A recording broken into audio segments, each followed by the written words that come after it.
A continuación, Saúde.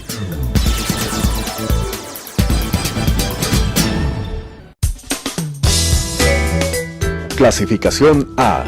Apto para todo público.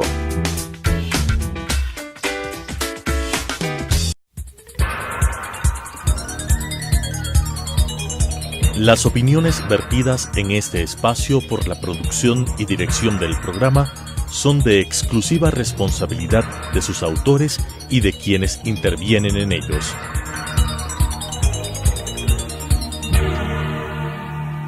Telesucesos Canal 29 UHF presenta Saúde, Cirugía Plástica y Láser, una visión actual del mundo de la cirugía plástica desde un punto de vista ético con la conducción del doctor Fabián Hidrobo. Saúde.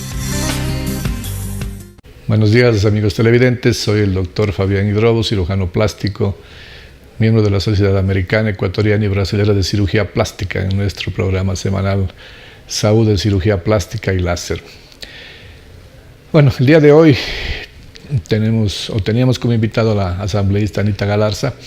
para hablar un tema bien importante sobre el Código Orgánico de la Salud, por un problema de cierre de vías que ahora lamentablemente en nuestro país está un poco de moda. No pudo asistir. La próxima semana la tendremos en nuestro programa. ¿Qué es el Código Orgánico de la Salud? En la Asamblea Legislativa se está haciendo un nuevo código, como su nombre lo indica, para que sea regulado la asistencia de salud a nivel nacional. Esto rige para hospitales, farmacias, clínicas, médicos, odontólogos, enfermeras y todos los que tenemos relación con la salud. El día miércoles de la semana pasada, gracias a la ayuda e iniciativa de Anita Galarza, fuimos a la pleno de la Comisión de Derechos de la Salud, que son justamente las asambleístas que son los que están discutiendo el Código Orgánico de la Salud y que creo que en esta semana o en la próxima va ya a debate en el Pleno. ¿Cuál era la inquietud de la Sociedad Ecuatoriana de Cirugía Plástica que teníamos al respecto de este Código Orgánico de la Salud? Asistimos Sara Medranda, que es la presidenta de la Sociedad Nacional, Edison Ramos, que es el presidente de la Sociedad de Quito, Rómulo Guerrero como invitado y como representante de la FILAC en el Ecuador. Estuvo Marcelo Abad también, que es el presidente de la Sociedad de Guayas, Víctor González, que es el presidente de la Sociedad de la SUAY, del Austro, y yo. Estuvimos presentes en el pleno de la Comisión de Derecho de la Salud, justamente reivindicando el problema que estamos expuestos ahora los cirujanos plásticos, estéticos y reconstructivos, es decir, los que somos miembros de la Sociedad Ecuatoriana de Cirugía Plástica, los que hemos cumplido todos los requisitos para ser nombrados cirujanos plásticos, estéticos, reconstructivos, que hemos hecho 2 años de especialización en cirugía general y 3 años de especialización en cirugía plástica. Hemos pasado por todos los procesos de certificación en los respectivos países, en el Ecuador obviamente, y tenemos nuestro nivel de cuarto nivel, en las universidades respectivas del Ecuador. El problema que se viene suscitando actualmente en el Brasil, donde hace poco estuve, es en el último 2 meses, por ejemplo, ha habido 5 muertes de pacientes que se han sometido al relleno solo en Río de Janeiro, dígase de paso, no es en todo el Brasil, sino en los últimos 2 meses, 5 muertes en Río de Janeiro por las aplicaciones de biopolímeros a nivel del glúteo, el famoso boom boom brasilero, que es famoso a nivel mundial. ¿Qué es lo que pasa? Generalmente son médicos no preparados, que son médicos generales, son esteticistas, son cosmiatras, que por ahí escucharon o hicieron algún curso de que la colocación de cualquier relleno sea este biopolímero, que es el más utilizado. Y obviamente no hablemos de los problemas ocasionados con la inclusión de silicón líquido, de aceites y cosas que eso ya es una aberración realmente. Alguna persona colocar en un glúteo de una persona, es decir, por lo menos entre comillas, el biopolímero es una sustancia que algo de medicina, algo de estudio tiene, y sin embargo da esos problemas. Colocar en un paciente, en un glúteo de una paciente, por decir que se va a aumentar el tamaño del glúteo, un aceite de avión, un aceite de Johnson o cualquier cosa de estas, realmente ya cae en lo absurdo, en lo inaudito. La colocación de biopolímeros muchas veces a nivel del glúteo produce que, depende de la forma de colocación, y a veces con la colocación de estos medicamentos, de estas sustancias más que todo, porque no se puede llamar de medicamentos, a nivel de las arterias del glúteo, puede producir muchos problemas que son los que causan generalmente la muerte en estos pacientes. Además de los problemas de piel, que muchas veces hay necrosis, se pudre la nalga, realmente esto hace que nosotros veamos pacientes que llegan deformados, con necrosis, la piel, a veces todo del glúteo ya destrozada, y lo que se debe hacer allí porque claro, el problema es de salud pública, y por eso era la idea de colocar en el Código Orgánico de la Salud, es que el paciente que se somete a este tipo de cirugías, entre comillas, después de una necrosis del glúteo, tiene que ir a un hospital público del país, obviamente, y estar 3-4 meses internado, porque hay que primero sacarle todo ese tejido que está necrosado, hacerle una serie de estudios para ver hasta qué punto el paciente no entra en una sepsis, mandarle antibióticos por la vía venosa, por la vena, durante, 15, 20, 30 días, y finalmente hacer 3 o 4 o 5 cirugías de reconstrucción en el glúteo. Esto que ocasiona que el Estado gaste en un hospital público que podría estar atendiendo a pacientes que realmente necesitan, en un paciente solamente como estos, tener más o menos 3-4 meses internado, con el gasto de la salud pública que esto implica para este tipo de pacientes. Lo más grave en estos casos es cuando la sustancia o el biopolímero o el aceite, cualquier cosa de estas, entra a nivel de una arteria más gruesa como la glútea, que esto pasa, o una vena, esto pasa para la circulación general, y el filtro de nuestro cuerpo, en donde se va primero antes de ir al corazón, es obviamente los pulmones. ¿Y qué es lo que produce este tipo de sustancia? Un taponamiento brutal, masivo, a nivel del pulmón, lo que ocasiona un taponamiento a nivel de los alveolos de la función respiratoria, y el paciente entra en una trombosis, una tromboembolia pulmonar, y con la consecuencia paro cardiorrespiratorio, y que en esos casos no hay cómo hacer absolutamente nada. El paciente a veces muere en la sala de cirugía, si se puede decir esto, en la sala donde está haciéndose el procedimiento, que obviamente no es un quirófano en la mayoría de los casos, o va a su casa y a las 24 horas empieza a sentir falta de aire, el paciente empieza a bajar la presión, y el paciente fallece generalmente en 24-48 horas. Estos son los casos que hemos visto en Río de Janeiro en los últimos meses, y son los que están ahora reportándose, porque ya la prensa está siguiendo atrás de este tipo de problemas. En Brasil hubo recientemente el famoso doctor Bum Bum, que fue noticia a nivel mundial, un médico general que obviamente hacía los procedimientos al costo de $5.000-6.000 en su casa, en su departamento en la Tijuca, en un barrio de Río de Janeiro, y tenía gente que venía del Brasil, de todas partes, un costo con pasajes y todo esto de $10-15.000. Imagínense el lucro que esta persona tenía. Quien le ayudaba era la mamá, que era la dueña del departamento, la esposa, que era la enfermera, entre comillas, y lo hacían en la cama, en una camilla improvisada ahí.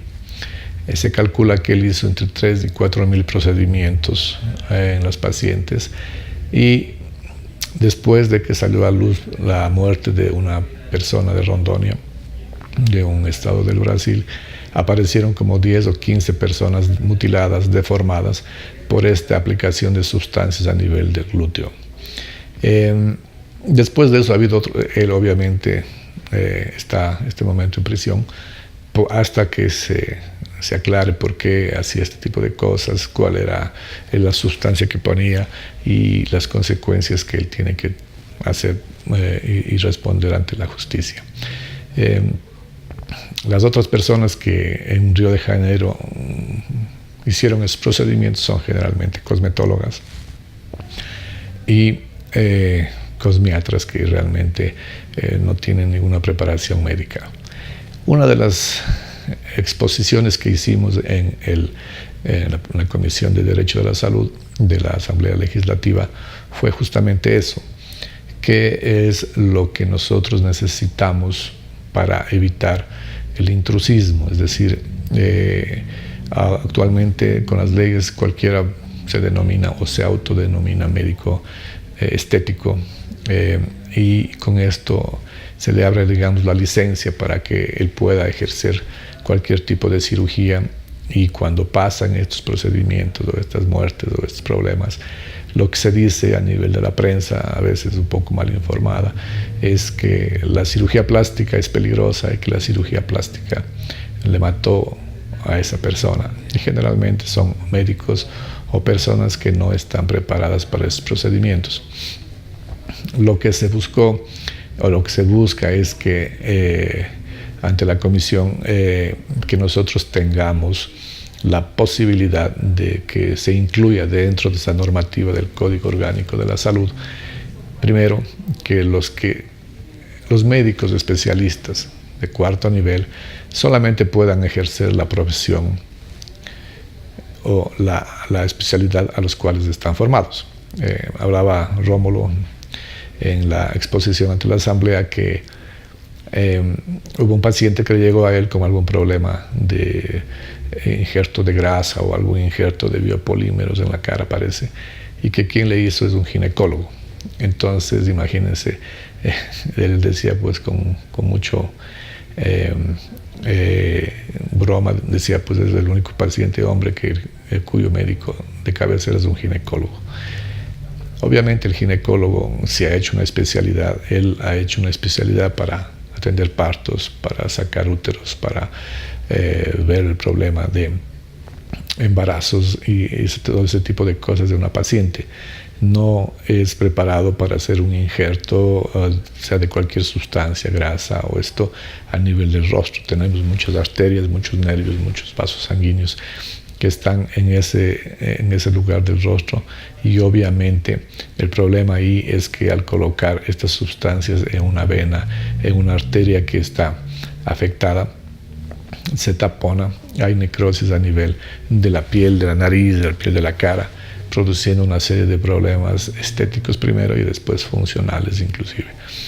Entonces, lo que se ha buscado es primero que este intrusismo, que hay en varias especialidades, pero obviamente a nivel mundial no es un problema de Ecuador, se vaya teniendo reglas claras para evitar justamente este tipo de problemas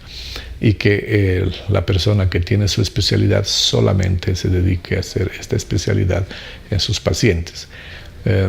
Hay países donde, como Brasil, por ejemplo, donde también ejerzo yo, que ya existe un código de defensa, digamos así, para los médicos que son especialistas y que no tienen por qué hacer otra función o ejercer otra actividad médica que no sea la de cirujano plástico, en nuestro caso, República Dominicana y parece que México. En estos próximos programas seguiremos hablando con algunos de nuestros colegas sobre ese tema que vamos a dedicar unos 4 programas. Buscamos en la Asamblea justamente que muchas de nuestras propuestas sean escuchadas y que probablemente vayan a un debate para que sean incluidas en el nuevo Código Orgánico de la Salud. Después de la exposición que se hizo en la Asamblea, lo que ellos escucharon fue nuestros pedidos, justamente evitar el intrusismo, la recertificación de los cirujanos plásticos o de todas las especialidades si uno quiere agrandar, digamos, el campo de acción de nuestros pedidos. Por ejemplo, ¿qué es la recertificación? En Brasil nosotros tenemos un código de la Sociedad Brasilera de Cirugía Plástica, un puntaje que tenemos que tener cada año 20 puntos mínimo y al cabo de 5 años llegar a los 100 puntos para nosotros tener nuestra licencia de cirujano plástico renovada. Quien no cumple esos 100 puntos se les da una oportunidad, un stand-by de 6 meses para que cumplan los 100 puntos. Caso contrario, la licencia de cirujano plástico no está renovada. Me parece que algo parecido hay en México y en otros países, en Estados Unidos. Entonces, ¿cuáles esos 20 puntos? ¿Cómo uno cumple? Lo primero es ir siempre a un congreso nacional de cirugía plástica que se da en cualquier parte, en cualquier ciudad del Brasil, una vez al año. Eso más o menos son 15 puntos. Y otro congreso o hacer alguna publicación a nivel de una revista científica internacional, una revista especializada en cirugía plástica, o asistir a un congreso regional, en un congreso no nacional, da los otros 2 puntos. ¿Qué es los 5 puntos, perdón? ¿Qué es lo que esto nos da? Que el cirujano plástico es obligado, entre comillas, a asistir a por lo menos 2 congresos durante el año para que obviamente las nuevas técnicas, las nuevas sustancias que salen sean aprobadas por la sociedad brasileña y que eso nos hagan conocer a nivel de los congresos. Esto quiere decir que nosotros estamos todo el tiempo actualizándonos con las diferentes técnicas, en este caso de Brasil o de Estados Unidos o de Ecuador, pero no dejamos que el cirujano que se formó como cirujano plástico nunca más vaya a un congreso, nunca más haga una presentación científica y esto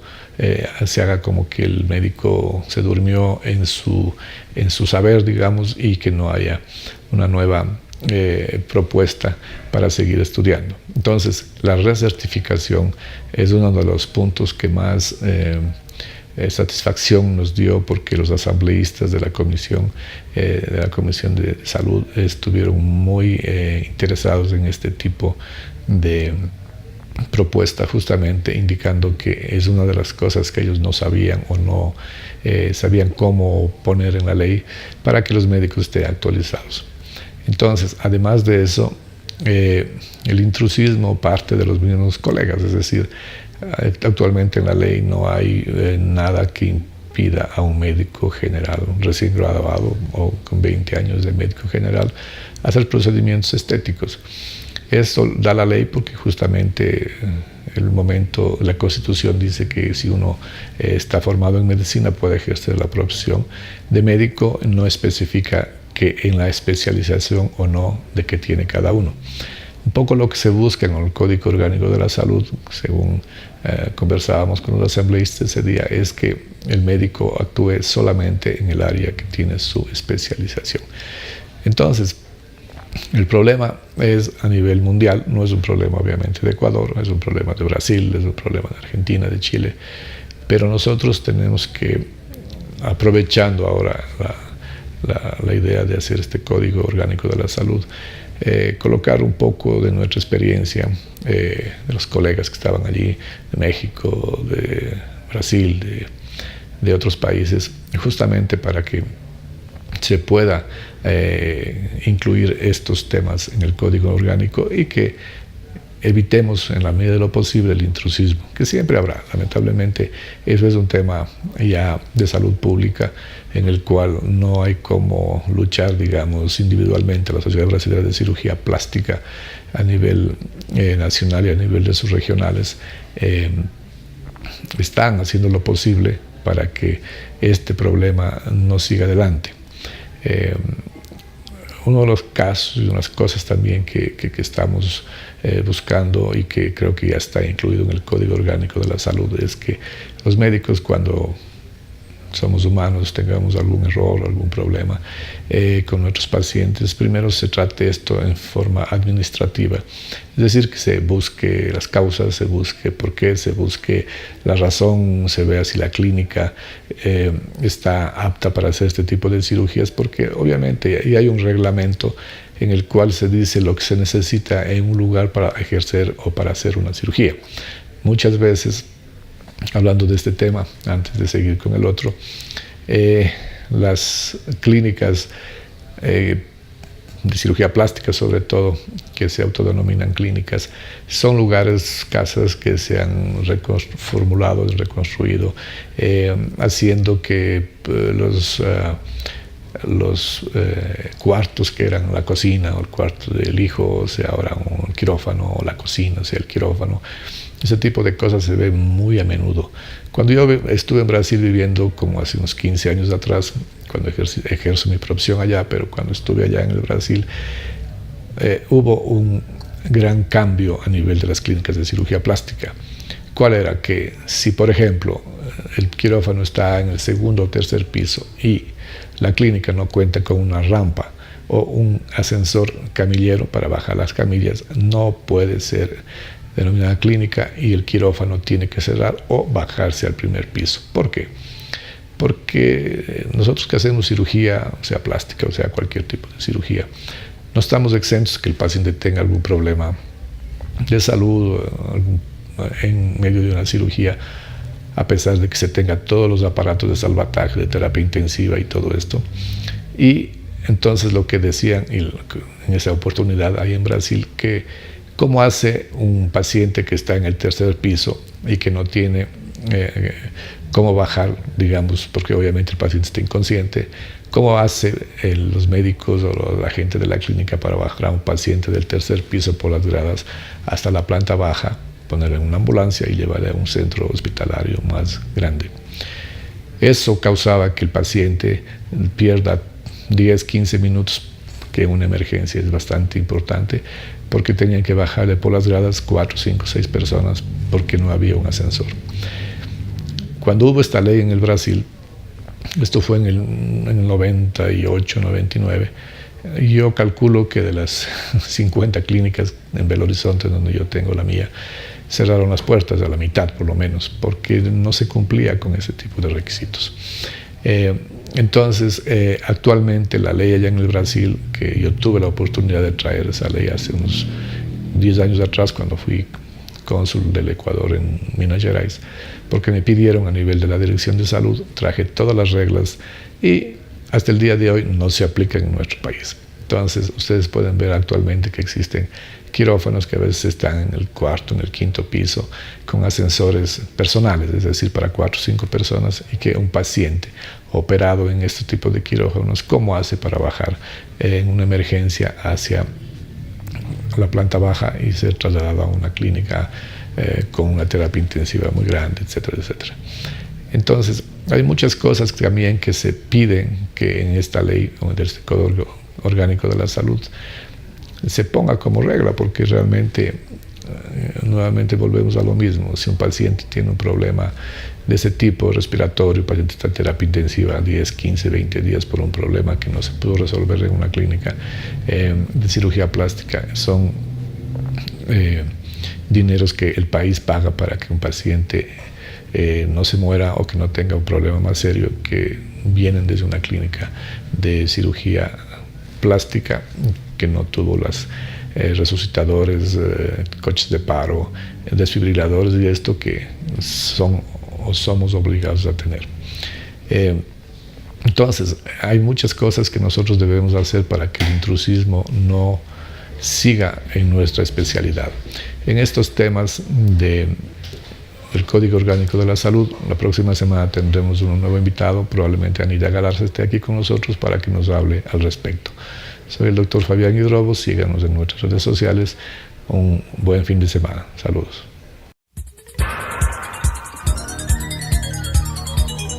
Las opiniones vertidas en este espacio por la producción y dirección del programa son de exclusiva responsabilidad de sus autores y de quienes intervienen en ellos.